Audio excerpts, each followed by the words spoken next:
चिराग पासवान समर्पित है मेरे प्रधानमंत्री आदरणीय नरेंद्र मोदी जी के लिए। मैंने बोला कि मेरे दिल में मेरे प्रधानमंत्री बसते हैं, मैं हनुमान हूं उनका, दिल चीर के ज़रूरत पड़ेगी तो दिखा दूंगा। चिराग पासवान हमारे साथ है, हम सीधे उनसे बात करते हैं कि पहले फेज़ का चुनाव जो है वो ख़त्म हो गया, दूसरा और तीसरा चरण जो है वो बाकी है। लगातार जनसभा कर रहे हैं, खूब जन समर्थन मिल रहा है। कितनी ऊर्जा आखिर चिराग को मिलती है? जिस तरीके से आपको जन समर्थन मिल रहा है, ऊर्जा कितनी मिलती है? सबसे पहले ऊर्जा उसी से ही मिलती है जिस तरीके से मैं लोगों में एक्साइटमेंट देखता हूँ, खासतौर पर बिहार फर्स्ट, बिहारी फर्स्ट के लिए जो मैं समर्थन देख रहा हूँ। मेरी कल देर रात तक मेरी पहले फेज़ के प्रत्याशियों से मेरी बात हुई और उनसे मैं फीडबैक ले रहा था। परसों रात जिस दिन मतदान हुआ था उनसे मैं फीडबैक ले रहा था कि क्या रहा। तो जो उत्साह मुझे अपने प्रत्याशियों की आवाज़ में सुनने को मिला और जो एक खुशी की लहर लोक जनशक्ति पार्टी के कार्यकर्ताओं में गई, ये कहीं ना कहीं मेरा विश्वास बढ़ाती हैं कि लोक जनशक्ति पार्टी का प्रदर्शन बहुत बेहतर होने वाला है। सभाओं में जिस तरीके से एक जन सैलाब मुझे देखने को मिलता है, युवा और महिला दोनों, मतलब महिलाओं को देखकर, और जिसको मतलब एक बेटे के नाते अगर आपको माँ का आशीर्वाद मिल गया तो आपको और क्या चाहिए। जिस तरीके से महिलाओं का आशीर्वाद मुझे एक बड़ी संख्या में अपनी सभाओं में देखने को मिल रहा है, ये मेरा विश्वास दिलाता है कि आने वाली सरकार लोजपा समर्थक ही बनेगी। अच्छा, दूसरा तीसरा चरण का जो चुनाव बाकी है, कौन से एजेंडे रखेंगे? जो बिहार फर्स्ट, बिहारी फर्स्ट आपने नारा देखा, सिर्फ वही है या फिर कुछ एजेंडे चेंज भी होंगे सेकंड और फेज, थर्ड फेज? ये देखिए, प्राइमरी तो वही सारा एजेंडा रहेगा और वो एजेंडा, मुझे खुशी भी है कि बिहार में पहला एक ऐसा चुनाव हो रहा है जहाँ पे नैरेटिव सही सेट हुआ है। हिंदू मुस्लिम पे चुनाव नहीं जा रहा, जातीयता के आधार पर चुनाव नहीं जा रहा, यहाँ पर रोज़गार, बेरोज़गारी, पलायन, ये सब मुद्दे बने हुए हैं। और बिहार फर्स्ट, बिहारी फर्स्ट में मैंने बहुत प्रमुखता से इन तमाम चीज़ों का विषय का मैंने जिक्र किया। मैं चाहता हूँ कि हमारे प्रदेश में रोज़गार की संभावनाएं बढ़े और अनंत संभावनाएं हैं। सिंगल विंडो क्लियरेंस देने की ज़रूरत है, निवेशकों को बिहार में बुलाने की ज़रूरत है। आखिरी बार हमारे मुख्यमंत्री ने कब इन्वेस्टर समिट किया था मुझे याद भी नहीं। लैंड रिफॉर्म्स बदलने की ज़रूरत है ताकि निवेशक यहाँ पर आके कारखाने खोल सकें, इंडस्ट्रीज़ यहाँ पर लगा सकें। टूरिज़्म में अनंत संभावनाएँ हैं।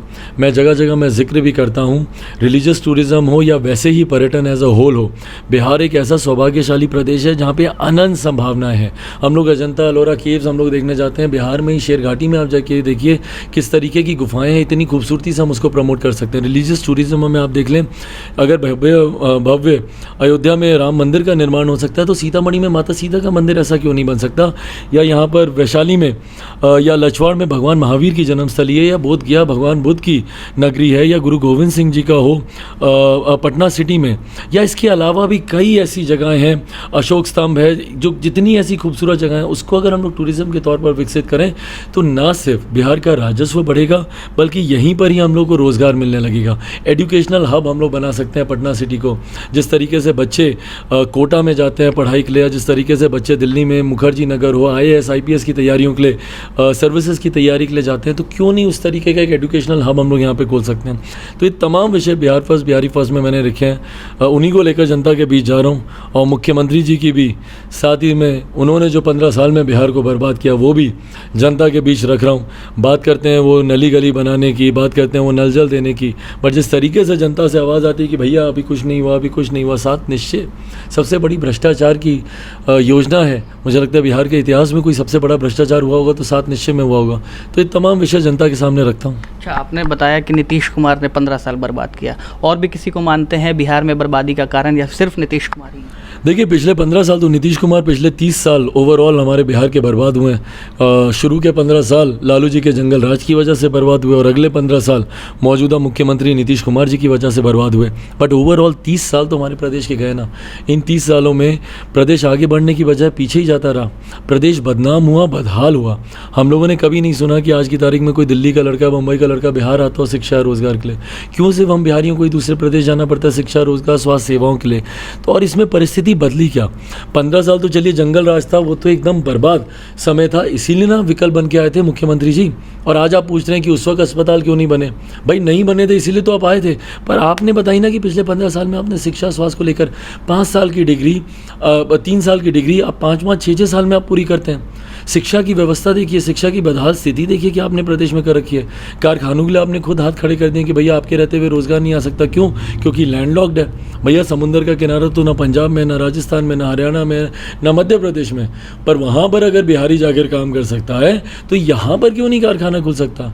क्यों? क्योंकि आपकी नीयत नहीं है, आपकी सोच नहीं है, आपके पास वो नीति नहीं है कि बिहार में रोज़गार मिले। अच्छा चिराग जी, हमसे बात की थी अभी कुछ दिन पहले गिरिराज सिंह ने, जिस तरीके से वो कह रहे हैं कि आपका सॉफ्ट कॉर्नर दिखता है आरजेडी को लेकर के, ऐसा क्यों है कि बदनाम सिर्फ नीतीश कुमार को लेकर के आप लगातार सवाल उठाते हैं, आरजेडी क्यों नहीं आपके? भाई जो सत्ता में होगा सवाल उसी से पूछा जाएगा ना।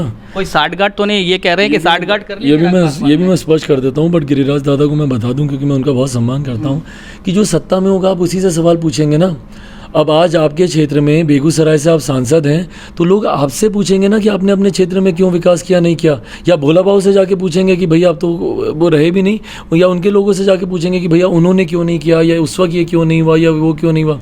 भैया जो सत्ता में होता है सवाल उसी से किए जाते हैं। पर अगर गिरिराज दा इस बात का कोई भ्रम रखना चाह रहे हैं कि मैं बाद में जाकर महागठबंधन से अलायंस कर लूँगा, तो मैं स्पष्ट तौर पर आपके चैनल पर मैं कह दूँ कि लोक जनशक्ति पार्टी ने कभी भी पोस्ट पोल अलायंस नहीं किए। 2000 में हमारी पार्टी बनी, 2004 के लोकसभा देख लीजिए, 5 के विधानसभा, 9 के लोकसभा, 10 के विधानसभा, 14 की लोकसभा, 15 की विधानसभा, 19 के लोकसभा चुनाव, कोई भी देख लीजिए, प्री पोल अलायंस किया है। आज भी मैं डे 1 से मैं स्पष्ट तौर पर मैं कह रहा हूँ कि चुनाव जीतने के बाद मेरे तमाम जीते हुए विधायक सिर्फ और सिर्फ भारतीय जनता पार्टी का मुख्यमंत्री बनाने के लिए अपना समर्थन करेंगे। महागठबंधन के किसी भी प्रत्याशी के लिए भारतीय लोक जनशक्ति पार्टी का कभी कोई समर्थन नहीं रहेगा।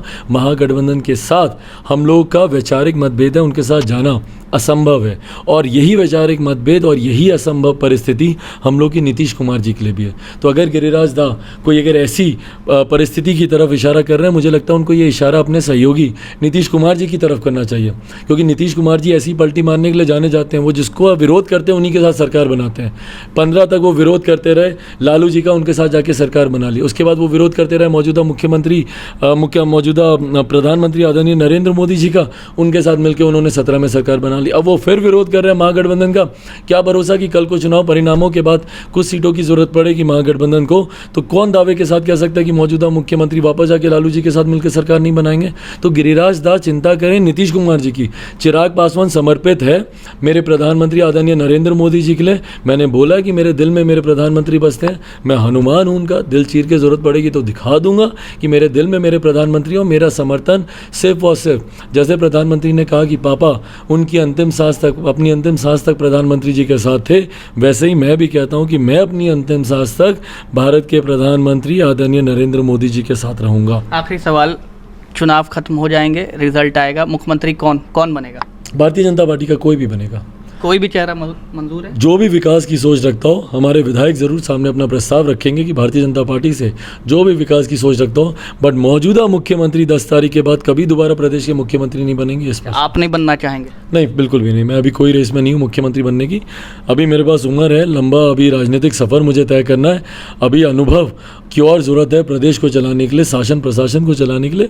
तो मैं चाहता हूँ कि प्रधानमंत्री जी की ही सोच वाला कोई भारतीय जनता पार्टी का कोई मुख्यमंत्री बने, जो बिहार को सही मायनों में Lok Janshakti Party Bihar first, Bihari first vision के साथ विकास की राह पर लेकर जाए। धन्यवाद। चिराग पासवान थे जिन्होंने बेबाकी से अपनी बात रखी और साफ तौर पर कहा है कि रिजल्ट के बाद बीजेपी का ही कोई मुख्यमंत्री बनेगा। वो मुख्यमंत्री के रेस से बाहर है, अभी और अनुभव करेंगे, लंबी राजनीति है उनकी।